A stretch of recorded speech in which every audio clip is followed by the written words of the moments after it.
Assalamualaikum warahmatullahi wabarakatuh. Selamat pagi sahabat harapan dimanapun Anda berada. Semoga pagi hari ini dalam keadaan sehat, dalam keadaan semangat ya. Dan segala aktivitas yang sahabat harapan lakukan semoga berjalan sesuai harapan dan juga sesuai keinginan. Alhamdulillah sahabat harapan, hari ini Faiz luar biasa kedatangan tamu yang super spesial ya, karena di tengah jadwal beliau yang luar biasa padat, alhamdulillah di hari ini menyempatkan untuk silaturahmi hadir di studio podcast Selas Harfa. Langsung saja akan Faiz sapa-sapa narasumber yang begitu istimewa di studio podcast Selas Harfa di hari ini, yaitu Pak Najib Hamas. Assalamualaikum Pak Najib. Waalaikumsalam warahmatullahi wabarakatuh. Masya Allah, ini terima kasih Pak sudah hadir di podcast Selas Harfa. Ini kalau Faiz baca biografi Pak Najib Hamas, aktif di organisasi teman-teman ya, kemudian juga pengusaha juga iya gitu kan. Nanti Faiz akan lebih banyak ngobrol soal itu. Tapi sebelumnya Faiz mengajak untuk teman-teman semua sahabat harapan dimanapun Anda berada, untuk jangan lupa teman-teman subscribe ya di channel YouTube Selas Harfa, kemudian juga di follow di semua sosial medianya, di Instagram, di Twitter, dan juga di Facebook. Pak Najib, mungkin sebelum lebih banyak ngobrol soal tema kita di hari ini, soal pemuda, walaupun udah nggak muda lagi ya. Ini kan tadi sempat di awal juga Faiz menyinggung soal Pak Najib juga aktif sebagai tidak hanya sebagai tokoh masyarakat Provinsi Banten, tapi juga aktif di organisasi. Pengusaha juga iya. Kalau boleh milih, enakan jadi pengusaha apa aktif di organisasi Pak Najib? Kalau boleh pilih mah enaknya aktif di organisasi. Tapi kan aktif di organisasi itu juga harus ditunjang ya dengan penguatan-penguatan lain kan. Nah, melalui dukungan ekonomi gitu ya, karena kan kita berkiprah ini kan butuh daya dukung yang baik lah gitu kan gitu. Jadi pilihannya sebenarnya enakan di organisasi ya Pak. Jadi lebih luas, banyak kenalan, banyak silaturahim kan gitu. Siap. Tapi sebelumnya mungkin disapa-sapa dulu Pak Najib, teman-teman yang mungkin hari ini menyaksikan podcast Selas Harfa, silakan Pak Najib. Selamat pagi Indonesia, selamat pagi sahabat harapan. Mudah-mudahan sahabat semua selalu berbahagia. Amin. Apapun kondisinya, apapun selera makannya, apapun menu makannya hari ini, tetap itu adalah bagian rasa syukur kita kepada Allah SWT, agar kita semua tetap beraktivitas dan sekaligus punya semangat untuk selalu menebar kebaikan kepada sesama. Itu barangkali sesuatu yang menjadi motivasi kita bersama gitu. Siap. Ini alhamdulillah teman-teman, insya Allah selama 30 menit ke depan ya, Faiz bersama Pak Najib Hamas ini akan membahas soal semangat Pak Najib ini, teman-teman sahabat harapan sekalian ya, dalam membangun kualitas anak muda dalam perkembangan ekonomi digital. Pak Najib, suka tidak suka, mau tidak mau, sekarang kita berada di zaman memang semua serba digital. Kalau Pak Najib melihat bagaimana perkembangan terutama anak-anak muda di Kota Serang di Provinsi Banten melihat perkembangan teknologi yang luar biasa pesat. Jadi ekonomi digital ini tidak terlepas dari pertama adalah tuntutan zaman. Nah, jadi kita kenal 5 atau 7 tahun sebelumnya kita mengenal istilah 5.0 ya. Gitu ya. Kemudian sudah beranjak kepada bagaimana memanfaatkan kemudahan internet itu bukan hanya sekedar untuk entertain ya, tetapi adalah untuk penguatan jaringan ya, dan sekaligus juga jaringan itu adalah dimanfaatkan untuk kemandirian ekonomi. Nah, dengan kondisi hari ini adalah milenial ini adalah bonus demografi kependudukan yang luar biasa. Jadi kalau kita melihat laporan dari BPS itu kan lebih dari 10% itu yang generasi Z. Generasi Z itu adalah yang lahirnya 90 sampai hari ini gitu ya. Nah, dari 10% itu kurang lebih 80%-nya itu adalah usia produktif. Betul. Nah, artinya apa? Berarti generasi ini yang akan mengamankan, menjalankan apa yang menjadi tuntutan tadi 5.0, yaitu adalah kemampuan berbasis koneksi internet untuk kemudahan aktivitas, style dan sebagainya. Betul. Nah, di sini sebenarnya bukan pilihan, tetapi ini sudah automatically bahwa milenial ini harus mampu Pertama adalah dirinya menjadi sarana untuk kemudahan aktivitas berikutnya. Yes, jadi memang ini sebuah keharusan untuk teman-teman milenial untuk sangat mengerti betul tentang ekonomi digital. Tapi sekarang banyak juga nih teman-teman milenial yang kalau kita lihat di sosial media, milenial zaman sekarang katanya hobinya rebahan ini. Ini gimana Pak Najib melihatnya? Ya, jadi sebenarnya tinggal bagaimana mengelolanya rebahan itu. Yes. Jadi bagaimana rebahan tetap jalan, tetapi rebahan itu produktif. Betul. Gitu. Jadi kalaupun kita hampir mungkin waktu-waktu kita ini dipakai untuk akses internet, gitu ya.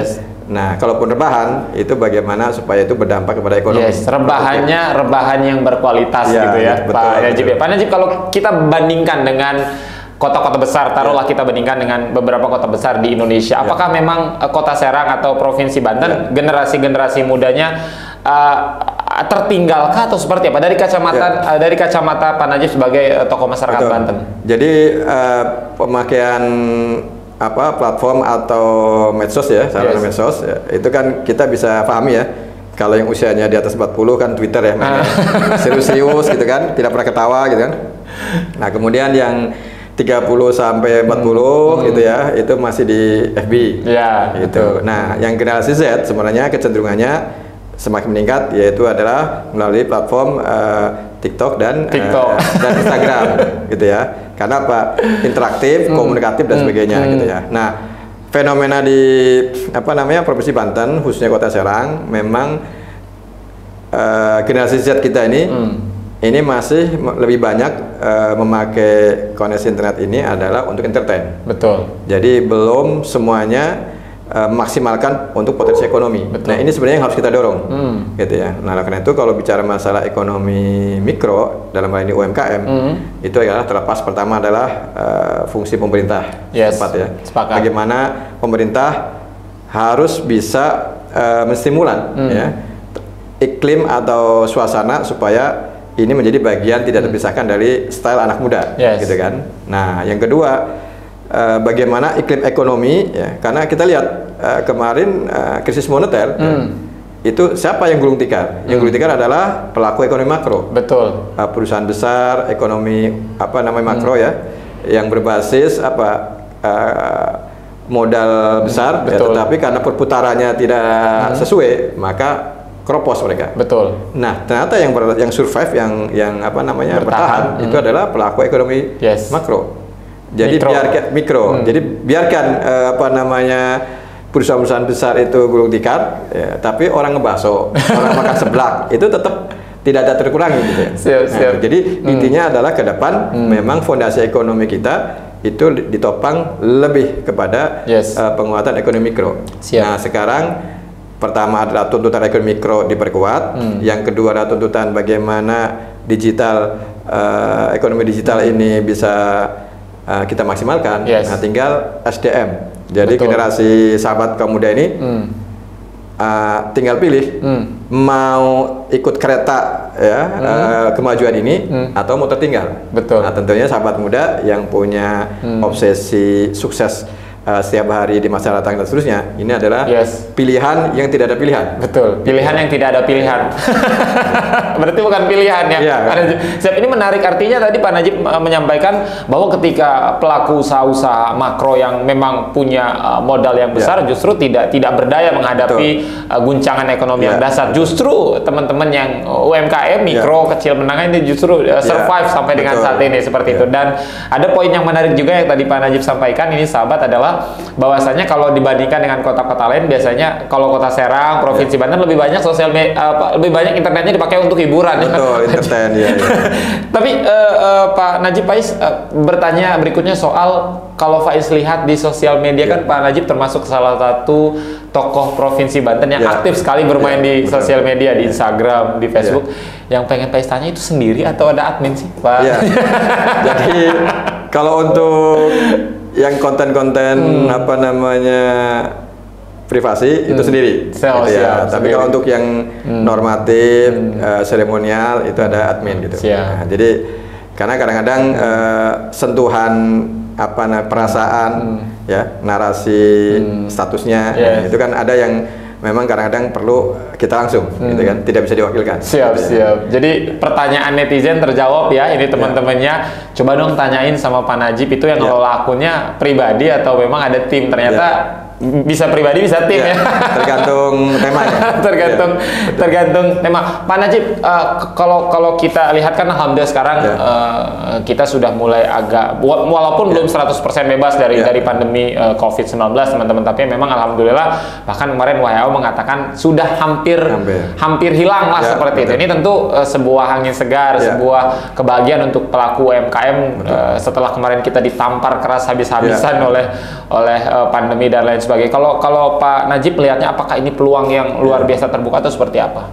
Jadi kemarin itu kan hampir 2 tahun ya, kita ini dipaksa dan dikondisikan masuk di wilayah yang tidak seperti biasanya, yaitu adalah kehidupan yang serba online, gitu kan. Tidak hanya rapat, tetapi juga komunikasi dan sebagainya. Nah, sisi positifnya bagi kehidupan penguatan UMKM itu adalah khusus terkait dengan peningkatan kapasitas marketing, gitu. Jadi hari ini sebenarnya tidak ada alasan kita misalkan, saya nggak bisa jualan karena tidak punya lapak, tidak punya toko, gitu kan, istilahnya toko fisik, secara fisik. Nah, dengan pembelajaran 2 tahun kemarin COVID, ya, artinya dalam konteks pola komunikasi dan kebiasaan yang baru kita, ya, itu sungguhnya mengkondisikan kita, menyiapkan psikologis kita bahwa penguatan marketing sebuah produk yang kita jual itu adalah sesungguhnya sudah sangat mungkin dan saatnya sekarang itu dilakukan melalui digital marketing. Nah, jadi kita tidak terbayangkan sahabat semua bahwa 10 tahun lalu atau 20 tahun lalu kita terbayangkan orang tidak punya mobil, tapi kok bisa cari penumpang taksi, gitu kan, atau ojek. Ini hari ini terjadi. Kemudian orang tidak punya warung pecel lele atau warung seblak atau warung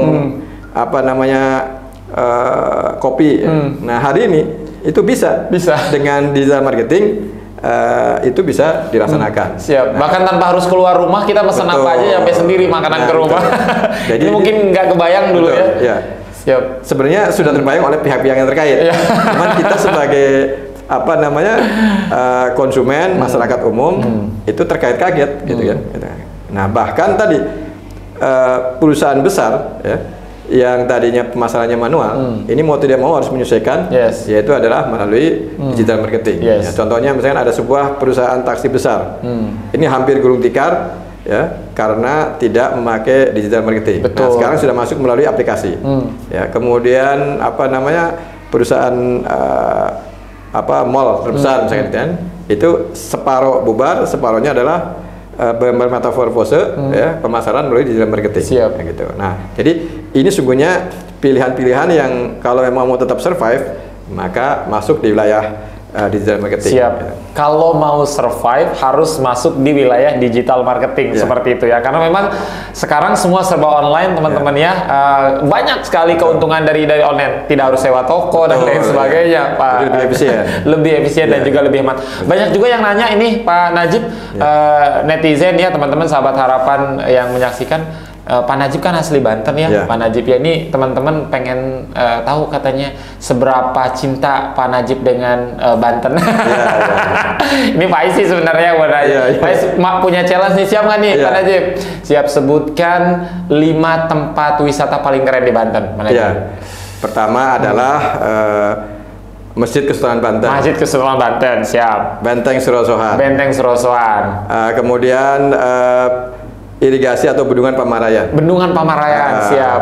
Kemudian Tasikardi. Tasikardi, oke. Satu lagi, Pak Ji? Satu lagi adalah kita kemarin ke sana adalah makam Brigjen Kiai Samun. Beliau itu adalah Bupati pertama Kabupaten Serang, gitu kan? Gitu. Dan ini adalah bagian dari kekayaan budaya kita. Siap, lulus. Satu lagi, Pak Najib challenge-nya 5 makanan khas Banten. Harus tahu. Satu. Ya, yang kita sampaikan makanan warisan Kesultanan Banten ya. Siap. Pertama adalah rabe kambing. Rabe kambing. Kemudian jejorong. Jejorong. Kemudian sate bandeng. Sate bandeng, siap. Kemudian sayur angin lada. Sayur angin lada ya. Menes ya. Sayur angin lada itu adalah di Cikesal, Ciamas. Oh, Cikesal, Ciamas. Salah berarti Pak. Satu lagi Pak. Kemudian balok Pandeglang. Balok, oke, keren, mantap. Kalau Banten kan memang identik dengan seni tradisional yang luar biasa. Selain makanan khasnya, wisata yang luar biasa. Bahkan banyak yang bilang ini Pak Najib, teman-teman di luar, Banten itu kayak miniaturnya Indonesia karena semua yang ada di Indonesia itu ada di Banten. Wisata religi, wisata pantai, wisata gunung dan lain sebagainya. Tapi yang tidak kalah hits adalah di Banten juga terkenal dengan seni tradisi debus. Nah, setelah break ini kita kasih challenge nih, kira-kira Pak Najib karena udah puluhan tahun di Banten masih kebal nggak ya sama golok ya? Setelah ini kita jangan kemana-mana, tetap di Harfa Podcast.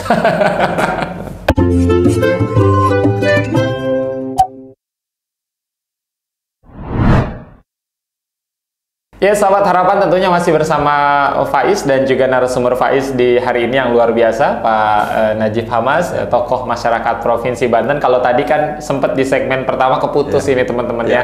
Pak Najib asli orang Banten, udah lama di Banten, dan biasanya kalau orang Banten sudah lama itu kebal, Pak. Jadi sama yang namanya benda-benda tajam, golok, pisau. Siap dicoba hari ini, Pak? Siap. Atau gimana? Atau nanti dulu? Kayaknya kalau siang-siang ini jangan main golok dulu, nggak cocok nih. Nanti berarti ya. Nanti break aja lah ya teman-teman. Jadi setelah ini boleh lah nanti dicoba. Tapi Pak Najib, beberapa kali Faiz keluar daerah di Provinsi Banten, ketika ditanya sama teman-teman di luar Provinsi Banten, dari mana dari Banten, pasti identiknya selalu dengan kesenian tradisional debus. Kalau Pak Najib lihatnya, apakah ini sebuah kekuatankah dari kita, identitas atau seperti apa sebenarnya? Jadi kalau melihat sejarah keseluruhan Banten, dulu istilah jawara itu satu kesatuan. Jadi ulama dan jawara. Jadi nggak ada pemisahan, nggak ada jawara-jawara. Jadi seolah jawara itu adalah ya dia ahli dalam filsafat, kemudian tidak dalam hal agama gitu. Atau sebaliknya, orang yang pandai agama tapi tidak memiliki jiwa jawara gitu. Nah, jadi sebenarnya sesungguhnya yang diwariskan oleh Kesultanan Banten itu adalah, yang dimaksud adalah jawara, itu juga ulama gitu. Nah, ini sebenarnya ini. Nah, kemudian ada upaya pemisahan, gitu kan, gitu. Nah, karena itu sebenarnya kalau bicara Banten, ya itu tadi satu kesatuan. Ya, contoh ada cerita teman-teman tuh, misalkan orang Banten tiba-tiba merantau ke sebuah provinsi. Begitu dia Banten, ya, mau sholat berjamaah, oh ini dari Banten, suruh jadi imam. Jadi ada nilai positif yang memang sudah teropinikan ya oleh masyarakat di luar Banten, bahwa kalau Banten itu ya santri dan jawara. Betul. Nah, walaupun memang ada kesempatan yang lain, ya kalau Banten itu soalnya kesannya jawarannya lebih kental. Nah, tinggal bagaimana kita mengkomunikasikan. Betul. Gitu. Nah, karena itu sungguhnya lahirnya beradanya Padepokan Selatan di semua Banten ya, hampir banyak sekali, itu adalah sebenarnya warisan dari Kesultanan Banten dalam rangka Pak menjaga agama. Betul. Kalau menjaga agama termasuk juga menjaga negara.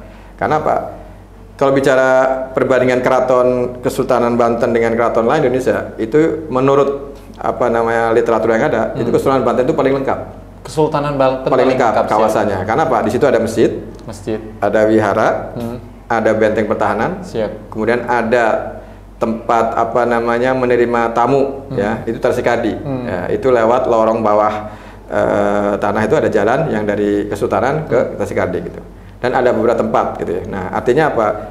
Miniatur Indonesia ya, pemerintahan melalui Kesultanan Banten saat itu paling lengkap. Termasuk apa? Dikeluarkannya uang daerah, yaitu adalah Oridab, uang Republik Indonesia daerah Banten. Nah, jadi di Kesultanan lain itu tidak selengkap seperti yang di Banten. Betul. Kalau misalkan kita datang ke Sumatera Utara, misalkan itu ada Kesultanan Maimun. Nah, itu hanya tempat kesultanan. Jadi tidak terkait dengan kawasan yang lain.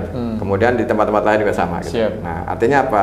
Ini kita bersyukur bahwa kejayaan Kesultanan Banten pada saat itu, itu kita harus munculkan hari ini nih, itu bukan dengan kejawaraan petantang petenteng, bukan dengan kejawaraan petantang petenteng. Ini yang justru salah dan membuat nama Banten itu makin jelek ya, Pak. Jadi kita tampilkan kejuaraan yang ulama yang jawara, yaitu kalau dalam konteks milenial, ya berarti kita harus sampaikan pesan-pesan positif dari proses pewarisan budaya di Banten. Nah, diantaranya adalah ya karya-karya anak muda yang bisa menyumbangkan untuk Indonesia, gitu kan. Gitu. Jadi ini tantangan kita ke depan, bagaimana anak muda ini, terutama teman-teman anak muda yang masih merantau di luar Banten. Nah, ini harus membawa sebagai etalase lah, etalase wilayah Banten, bahwa saya kalau orang tanya Banten, tanya saya, gitu kan, teman-teman yang merantau. Artinya apa? Dengan prestasi-prestasi yang luar biasa, yang kuliah, yang berusaha, yang profesional lainnya, sehingga apa? Masyarakat mengenal Banten itu dari segala sisi dan semuanya positif. Nah, itu sebenarnya pesan-pesan yang sama-sama kita jaga, nama baik Banten. Gitu. Sama-sama kita jaga, karena tugas kita bersama adalah menjaga agar bagaimana Provinsi Banten ini, teman-teman sahabat harapan, tetap dikenal baik gitu ya, di wilayah provinsi lain di luar Provinsi Banten tentunya. Pak Najib tadi juga menarik, artinya Pak Najib tadi sempat menyampaikan bahwa sebenarnya antara ulama dan jawara itu dulu itu memang satu kesatuan, tapi memang belakangan mulai ada pemisahan antara ulama dan jawara, artinya jawara tidak seperti ulama, begitupun sebaliknya. Tapi sebenarnya kalau dulu itu adalah satu kesatuan yang tidak bisa dipisahkan seperti itu. Dan balik lagi kalau ke soal bagaimana peran pemuda saat ini, Pak Najib, bagaimana perkembangan ekonomi digital yang luar biasa pesat gitu kan. Artinya peluangnya masih terbuka lebar untuk teman-teman pemuda di Kota Serang untuk tumbuh dan terus berkembang, Pak Najib. Jadi kita harus lakukan edukasi bersama agar menjadi kesadaran kolektif kita bahwa anak muda setelah selesai pendidikan itu diharapkan jangan semuanya berpikir bahwa selesai kuliah, selesai sekolah, kemudian bekerja di sebuah tempat. Nah, sekarang paradigma harus bergeser dibalik, yaitu adalah selesai pendidikan, ya baik kuliah maupun yang lainnya, itu kita harus bisa mandiri, kemudian membuka lapangan kerja. Jadi kalau ini menjadi kesadaran bersama, maka peluang untuk munculnya pengusaha-pengusaha milenial berbasis digital marketing itu akan semakin tumbuh dan semakin kuat gitu. Nah, jadi kita harus kurangi lah ya, bukan melarang, tapi kita kurangi mindset kita nih anak muda yang lagi sedang belajar. Wah, saya kalau ini nanti menjadi kerja kantoran dan sebagainya, itu tidak salah. Tetapi dalam konteks kekinian kita harus edukasi diri kita masing-masing, terutama teman-teman sahabat muda, bahwa selesai pendidikan kita harus membuka lapangan kerja dari dirinya sendiri. Walaupun sulit itu. Walaupun sulit. Karena apa? Pertama sekarang bikin ketentuan yang baru, bikin perusahaan tidak perlu repot-repot, itu bisa perorangan, gitu kan. Kemudian dagang apa? Kan banyak yang keluhan, wah saya mau dagang habis itu nggak ada modal. Sebenarnya modal itu mengikuti setelah ada ide. Kita dagang apa nih? Dimulai dari apa yang bisa kita lakukan, gitu ya. Kemudian bagaimana cara masyarakatnya? Karena warung tidak punya, seolah sulit. Padahal fasilitasi tiap hari gadget kita itu dipakai untuk menawarkan. Nah sekarang ini karena entertain, jadi menawarkan informasi. Nah kalau kita pebisnis atau wirausaha, maka kita saatnya menawarkan produk-produk kita. Ini luar biasa teman-teman ya, sahabat harapan dimanapun Anda berada. Bagaimana tadi statement dari Pak Najib bahwa jangan pernah ada alasan untuk tidak bisa ya, karena sebenarnya kita sudah dianugerahi oleh Allah Subhanahu Wa Taala tubuh yang sempurna, gitu kan ya. Bahkan ada salah satu quote itu yang menarik ketika ditanya, kamu nggak punya modal untuk usaha, mau nggak dengkul kamu saya bayar 500. Itu artinya 2 dengkul kamu sudah 1 miliar. Pak Najib, artinya kalau kita balik lagi di masyarakat untuk setelah lulus pendidikan untuk membangun usaha itu kan artinya sebuah hal yang tidak lumrah ya. Banyak sekali bahkan pemikiran-pemikiran orang tua mungkin ya, setelah kamu ya sekolah ya kamu kerja gitu. Setelah kamu sekolah ya kamu kerja. Ini Pak Najib lihatnya seperti apa sih pandangan ini? Ini memang kembali kepada pola pikir pertama orang tua, kemudian si anak gitu ya. Memang kalau orang tua kita dulu seolah sebuah keberhasilan kalau selesai kuliah, selesai sekolah, kerja. Walaupun kerjanya di mana atau gajinya berapa itu tidak pernah ditanya. Tapi yang penting dari pagi keluar rumah pagi, pulang sore, kan? Itu aman orang tua kan, udah tenang. Nah hari ini basisnya bukan itu, basisnya adalah bagaimana dia melakukan kegiatan yang berdampak kepada kemandirian ekonomi. Nah, sesungguhnya lapangan yang terbuka sangat luas, yaitu adalah ekonomi mikro, ya, kemudian yang berbasis digital. Ini sekarang luar biasa pokoknya. Jadi hari ini kita kan tiap hari disuguhi iklan-iklan produk dan segala macam, gitu. Nah, kenapa bukan kita yang menawarkan? Nah, jadi jangan sampai kita hanya berhenti sebagai target sebagai konsumen, tapi ke depan, ya, anak-anak sahabat muda semua, kita harus mulai, ya, menawarkan jasa, produk dan sesuatunya untuk penguatan ekonomi kemandirian kita. Kita harus jadi pelaku, ya, jangan hanya jadi target. Betul. Ya. Karena capek juga kalau tiap hari jadi targetnya, bukan hanya jadi pelaku. Nah, kalau berbicara bisnis gitu, Pak Najib, berbicara UMKM dan lain sebagainya, artinya kan tadi juga Pak Najib mengatakan bahwa memang Kota Serang, Provinsi Banten memiliki potensi yang sangat besar jika memang mau dikelola dengan baik, dengan benar. Kalau bisnis apa saja mungkin Pak Najib secara spesifik adakah yang memang akan lebih cepat untuk kita lebih cepat berhasil, seperti apa, Pak Najib? Jadi kalau kita melihat UMKM di Kota Serang itu lebih dari 5.000 ya pelaku yang sekarang existing. Nah, kemudian yang kedua, apa yang terbuka lebar? Nah, sekarang pasca pandemi corona ini, ya, itu yang paling potensial marketnya adalah kuliner. Kuliner, makanan. Jadi kuliner kekinian. Kuliner kekinian. Gitu. Kalau kuliner yang sudah ada ciri khas Banten kan sudah banyak, gitu ya. Nah, sekarang yang terbuka hampir setiap hari ada produk-produk baru yang kekinian. Gitu, mengikuti tren kuliner dunia dan nasional. Nah, tinggal bagaimana kita menyiapkan diri kita, di mana passion kita, gitu ya. Kalau misalkan, saya cocoknya di kuliner. Nah, kuliner apa nih? Apa makanan ringan, ya, dessert, atau misalkan minuman kekinian. Nah, itu nanti sahabat muda bisa lebih leluasa memilih mana potensinya. Betul. Gitu. Nah, kemudian bagaimana cara memasarkannya? Insya Allah sahabat muda sudah setiap hari disuguhi lah, ya, bagaimana program-program untuk penguatan marketing gitu. Tinggal mau apa enggak jalan? Mau apa enggak? Dan kapan mulainya? Dari sekarang. Mau apa enggak dan kapan mulainya dari sekarang. Tadi Pak Najib sudah ngasih tips, ya, bahwa memang yang sangat potensi untuk berbisnis adalah bisnis kuliner. Karena terbukti ini Pak Najib pandemi kemarin bahwa bisnis yang survive adalah yang kuliner. Betul. Karena mau kayak gimana pun semua orang butuh makan. Betul. Semua orang butuh makan, terlebih kalau makanannya enak, kemudian mengenyangkan dan murah, ya. Dan harganya terjangkau. Harganya terjangkau. Jadi bukan harga murah. Nah, harga terjangkau. Harga terjangkau, siapa salah. Pak Najib, terima kasih banyak sudah hadir di podcast Lasarva. Semoga apa yang Pak Najib sampaikan ini menginspirasi, ya, untuk teman-teman yang mau berusaha. Terakhir mungkin Pak Najib, apa yang ingin Pak Najib sampaikan untuk teman-teman yang masih ragu-ragu, yang masih maju enggak, mundur juga enggak, ragu-ragu untuk memulai usaha, apa yang ingin Pak Najib sampaikan untuk teman-teman agar diberikan semangat, dikuatkan tekad untuk saya berusaha. Jadi sahabat muda sekalian, sahabat harapan, jadi bagi generasi Z, ya, generasi milenial yang hari ini pertama sudah mulai usaha, ya, usaha pemula, wirausaha, mudah-mudahan kita doakan segera sukses, berkah, maju. Kemudian scale up, ada kenaikan kelas. Kalau yang belum mulai, ya, maka tinggal pilih apakah mau menjadi kaum berbahan yang tidak produktif atau kaum berbahan yang produktif dan efisien. Nah, gitu aja. Oleh karena itu,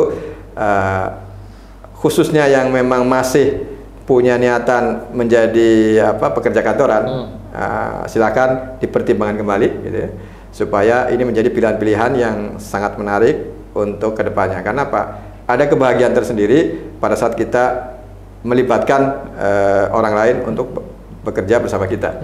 Bukan sebaliknya, kita menjadi subsistem atau karyawan dari sebuah perusahaan. Gitu. Jadi oleh karena itu, mumpung yang belum keterusan bekerja sebagai orang kantoran, nah, putuskan rencana masa depan, yaitu adalah dengan membuka usaha sendiri, ya. Mulai dari yang kecil yang bisa dilakukan, gitu. Itu barangkali pesan-pesan untuk motivasi kita bersama.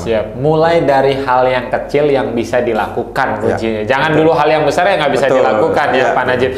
Pak Najib, selain aktif di media sosial juga, kalau Faiz pribadi melihat kan, Pak Najib juga sangat aktif, apa istilahnya, ya, ke masyarakat, kemudian juga terjun ke masyarakat untuk melihat bagaimana kondisi masyarakat, UMKM masyarakat. Sebenarnya dari beberapa tahun yang sudah Pak Najib lakukan, bersentuhan langsung dengan masyarakat, pernah punya cerita lucu, cerita unik nggak ketika memang bersentuhan langsung dengan masyarakat terkait UMKM dan lain sebagainya, Pak Najib? Jadi kebetulan di wilayah Serang ya sejak 2004 kita emang secara rutin ya bersilaturahmi mengunjungi para pelaku UKM. Ya. Nah, walaupun sampai hari ini belum semua terkunjungi, tapi minimal dari proses perjalanan itu banyak hal yang membuat kita bahagia ya.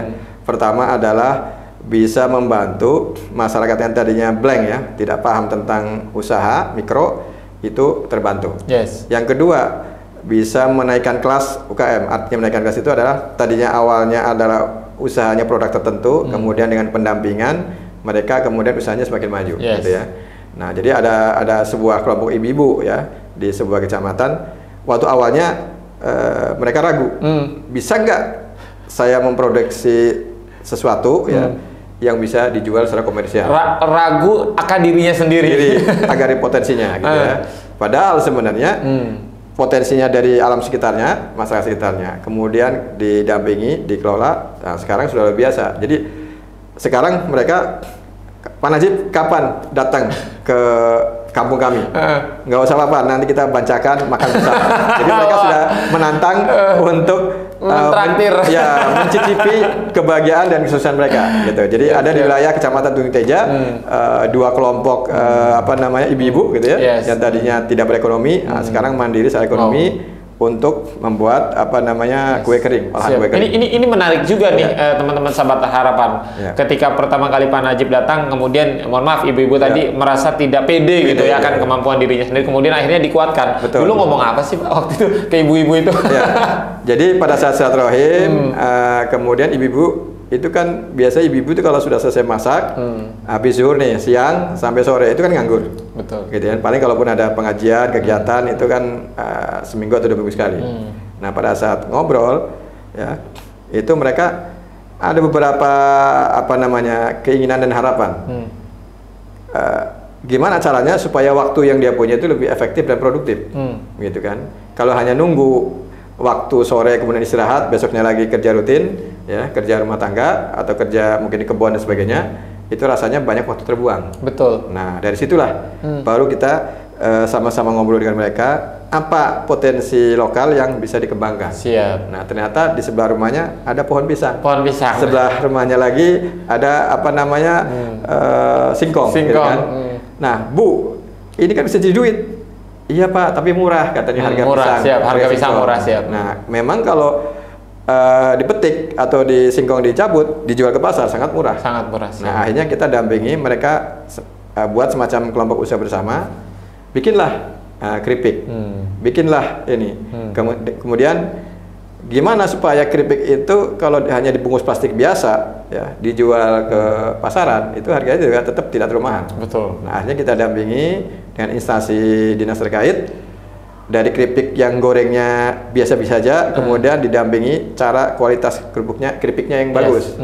Kemudian packaging, kemasannya itu juga siap menentukan ya. Bagus. Jadi akhirnya keripik yang biasanya seperempat kilo itu harganya saat itu ya, 10 tahun lalu itu harganya paling 7.000 gitu ya. Itu pada saat itu kemudian dengan packaging itu bisa dijual 15 sampai 17.000. Wow, dahsyat. Berarti padahal bahannya sama ya. Itu sama. Jadi di sini kita menyimpulkan bahwa nilai tambah ekonomi itu bisa muncul, bisa timbul dengan adanya kreativitas pengelolaan, pengemasan sebuah produk gitu. Siap. Nah, jadi ini sekarang mereka luar biasa. Pokoknya sudah rutin lah ya memproduksi dan ini menjadi produk yang dibanggakan oleh masyarakat itu. Siap. Balik lagi soal penampilan Pak Najib ya, karena bahannya sama, kemudian hanya sedikit beda cara pengelolaan, kemudian packagingnya dirubah sedikit, tapi harga yang tadinya 7.000 bisa jadi melambung jadi 15.000. Tentu ini akan sangat menguntungkan kepada ibu-ibu yang tadi membuat keripik dan lain sebagainya. Pak Najib, terima kasih banyak sudah hadir di podcast Lasarva. Ini luar biasa teman-teman, sangat menginspirasi dan tetap semangat terus Pak Najib. Agenda terdekat terdekat mau ke kampung mana lagi nih sowannya? Ya, kita sudah Sabtu Minggu itu biasanya kunjungan ke beberapa tempat untuk membimbing mereka supaya lebih mandiri dan kemudian naik kelas bisnisnya UKM mereka gitu. Insyaallah, mohon doanya dari sahabat semua. Siap, ini luar biasa teman-teman ya, bagaimana Pak Najib tidak hanya memikirkan, mohon maaf, dirinya dan keluarga, tapi juga bagaimana memikirkan masyarakat sekitarnya, masyarakat Provinsi Banten untuk bisa lebih sejahtera seperti itu. Pak Najib, terima kasih banyak. Pak Is pamit, Pak Najib pamit. Assalamualaikum warahmatullahi wabarakatuh. Waalaikumsalam warahmatullahi wabarakatuh.